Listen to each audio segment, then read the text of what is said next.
পোস্ত প্রেমীদের জন্য সুখবর। এই দেখুন, আমি আজ ডিমের পোস্ত বানালাম। আপনারাও এইভাবে ট্রাই করে দেখবেন, ভীষণ ভালো লাগে খেতে। নমস্কার বন্ধুরা, গঙ্গাসাগরের বনেদি রান্না ও পরিবেশ ইউটিউব চ্যানেলে আমি সবাইকে স্বাগত জানালাম। আজ এক নতুন ধরনের রেসিপি নিয়ে আমি হাজির হয়ে গেছি। বাঙালি অবাঙালি আমরা প্রত্যেকেই পোস্ত খেতে ভীষণ ভালোবাসি। পোস্ত তো বিভিন্ন ধরনের হয়, আজ আমি ডিমের পোস্ত করব। এই দেখুন, 7টা ডিম আমি ভালো করে লবণ দিয়ে সিদ্ধ করে নিয়েছিলাম। তারপর আমি ভালো করে খোসা ছাড়িয়ে নিয়েছি, এটা সরিয়ে রাখলাম। এই দেখুন, এই চামচের আমি 3 চামচ পোস্ত নিয়ে নিয়েছি। পোস্তটা আমি গ্রাইন্ডারের ছোট জারটা নিয়েছি, ছোট জারেই পোস্তটা নিয়ে নিলাম। প্রথমত আমি শুকনো অবস্থায় একবার পোস্তটা বেটে নেব। শুকনো অবস্থায় যদি পোস্তটা বেটে নেওয়া যায় তাহলে জল দিয়ে বাটার পরে মিহি পেস্ট করা যায়, না হলে গোটা গোটাই অনেকটা থেকে যায়। তাই আমি প্রথমত পেস্ট করে পোস্তটা বেটে নেব শুকনো অবস্থায়। আপনারা দেখতে থাকুন। এই দেখুন বন্ধুরা, আমি শুকনো অবস্থায় একবার বেটে এনেছি, অনেকটাই গুঁড়ো গুঁড়ো হয়ে গেছে। এই পর্যায়ে আমি 2টো কাঁচা লঙ্কা নিয়ে নেব আর 1 চিমটি লবণ নিয়ে নেব। খুব অল্প পরিমাণ লবণ দিয়ে দিলাম, অল্প জল দিয়ে এটা বেটে আনব।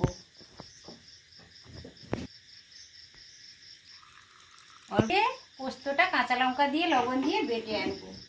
এই দেখুন বন্ধুরা, আমি কাঁচা লঙ্কা 1 চিমটি লবণ দিয়ে পোস্তটা ভালো করে মিহি পেস্ট করে বেটে এনেছি অল্প জল দিয়ে। তো এটা সরিয়ে রাখলাম। এখন 7টা ডিম আমি সিদ্ধ করে খোসা ছাড়িয়ে নিয়েছি। আমি মুরগিরই ডিম নিয়েছি, আপনারা হাঁসেরও ডিম নিতে পারেন, কোনো অসুবিধা নেই। ডিমগুলোকে একটা ছুরির সাহায্যে অল্প অল্প করে আমি কেটে নেব।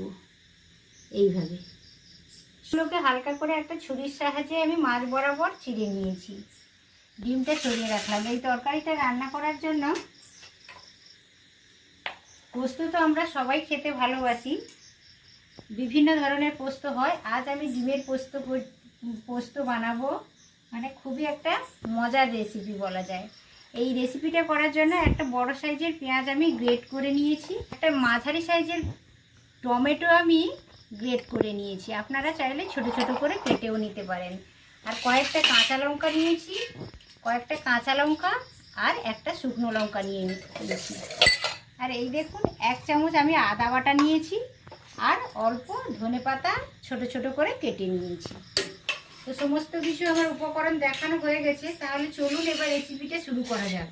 দেখুন বন্ধুরা, উনানে একটা কড়াই বসিয়ে দিয়েছি। কড়াই বসিয়ে দেওয়ার পরে কড়াইটা গরম হয়ে গেছে। গরম হওয়ার পরে আমি 2 চা চামচ তেল দিয়ে দিয়েছি। তেলটাও বেশ গরম হয়ে গেছে। এই পর্যায়ে আমি ডিমগুলো সব ভালো করে ভেজে নেব। হালকাভাবে নেড়ে নিচ্ছি ডিমগুলো, ভাবে একবার নেড়ে নিয়েছি। দেখুন, আমি অল্প হলুদ দিয়ে দিলাম। ডিম ভাজার সময় আমি অল্প গুঁড়ো লঙ্কা দিলাম, লবণ কিছুটা পরিমাণে দিয়ে দিলাম। লঙ্কা আর হলুদ দিয়ে ভাজলে ডিমের সুন্দর একটা গায়ে লালচে কালার চলে আসে, দেখতে ভালো লাগে। ওই জন্য আমি গুঁড়ো লঙ্কাও ব্যবহার করলাম আর হলুদও ব্যবহার করলাম। 2 মিনিট ধরে ডিমগুলোকে ভালোভাবে নেড়ে নিলাম। হালকা লালচে হয়ে গেছে। এই পর্যায়ে আমি ডিমগুলোকে তুলে নেব। ডিম বেশি ভাজার প্রয়োজন নেই, ডিম বেশি ভেজে গেলে খেতে ভালো লাগে না।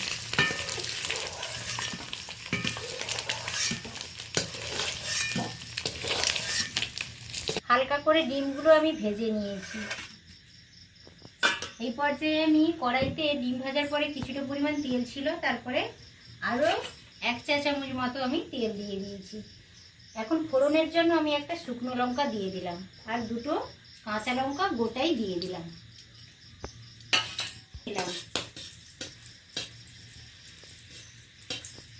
এই পর্যায়ে আমি পেঁয়াজটা গ্রেট করে রেখেছিলাম, পেঁয়াজটা দিয়ে দিলাম।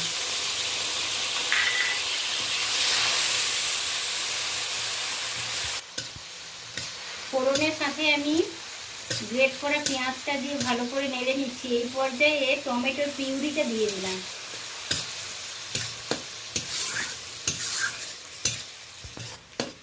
হালকা হাতে এটাকে আমি বেশ ভালো করে 4-5 মিনিট ধরে কষিয়ে নেব। এই পর্যায়ে আমি হাফ চামচেরও কম আদা বাটা দিয়ে দিলাম। আদা বাটাটা ভালো করে মিশিয়ে নিলাম।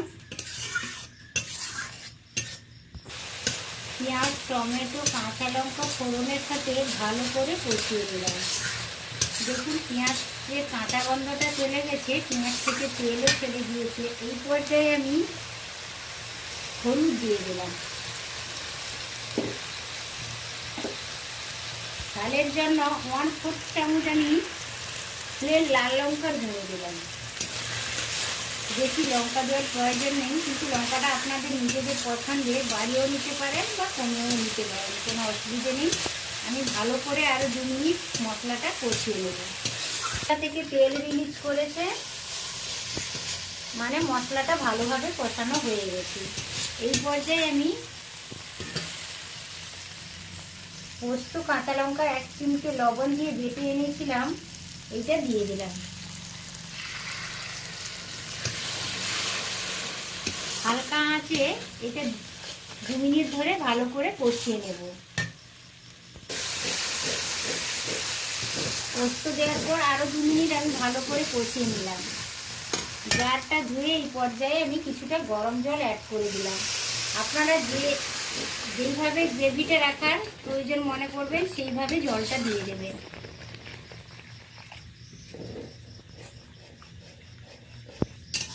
তরকারিটা ফুটে গেছে।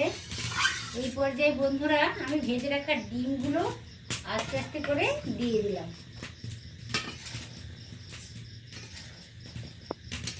ডিমটা হালকাভাবে চিড়ে নিয়েছি, তেল মশলা ভালোভাবে ঢুকে যাবে ওই জন্য। ডিমটা ভাজার সময় আমি লবণ দিয়েছিলাম, এখন টেস্ট করে দেখলাম একটু লবণের অভাব রয়েছে, লবণটা দিয়ে দিলাম। স্বাদ মতো লবণ দিয়ে দিলাম। এই দেখুন হালকা আঁচে একবার ভালো করে নেড়ে নিলাম।